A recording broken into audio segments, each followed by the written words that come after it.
मैनपुरी पहुंचे राज्य मंत्री धर्मवीर प्रजापति मेधावी छात्र छात्राओं को किया गया सम्मानित। पेश हुए बजट को लाभकारी बताया एवं गरीब एवं मध्य वर्ग के लिए लाभकारी बताया। फूलपुर में हुए डबल मर्डर को लेकर राज्य मंत्री धर्मवीर सिंह प्रजापति ने कहा कि आरोपी किसी कीमत पर बख्शा नहीं जाएगा, कठोर से कठोर कार्रवाई की जाएगी।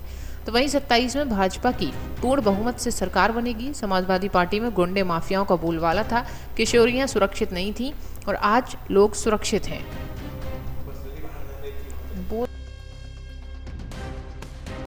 हर बार जब बजट पेश होता है, 9वीं बार पेश बजट हुआ है, जब बजट पेश हुआ विपक्ष इसी तरह का आरोप लगाता है।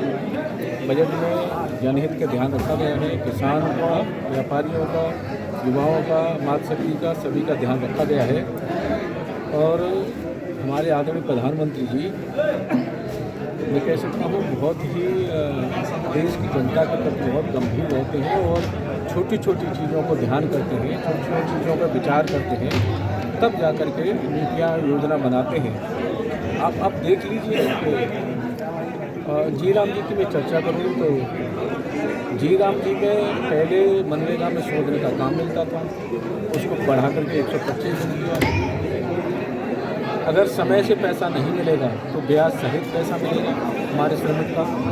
काम नहीं मिलेगा तो उसे बेरोजगारी भत्ता मिलेगा। और गांव के ही लोग, गांव में आप विकास की आवश्यकता क्या है, उन आवश्यकताओं को गांव के ही लोग तय करेंगे और गांव में ही विकास होगा।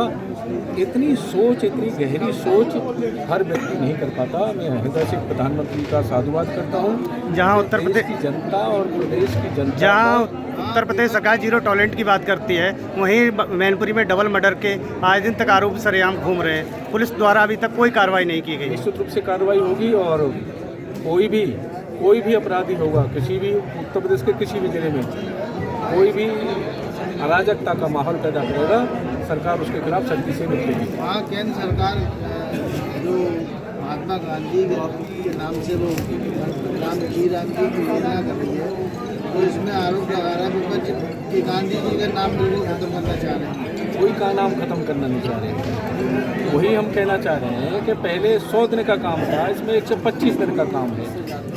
श्रमिक को समय पर अगर पैसा नहीं मिलेगा तो ब्याज सहित सरकार पैसा देगी, और रोजगार नहीं मिलेगा तो बेरोजगारी भत्ता देगी।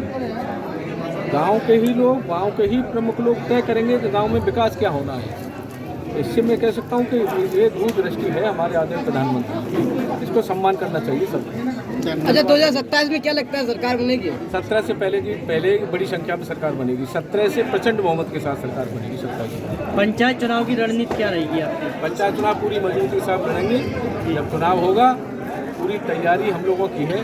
हम एक चुनाव के बाद दूसरे चुनाव का इंतजार नहीं करते जी। हमारा संगठन, सरकार निरंतर जनता के बीच रहते हैं, उसी का आशीर्वाद हमें मिलता है और मिलता रहेगा। सिंबल पे चुनाव हो गए या जो है गैर सिंबल पे?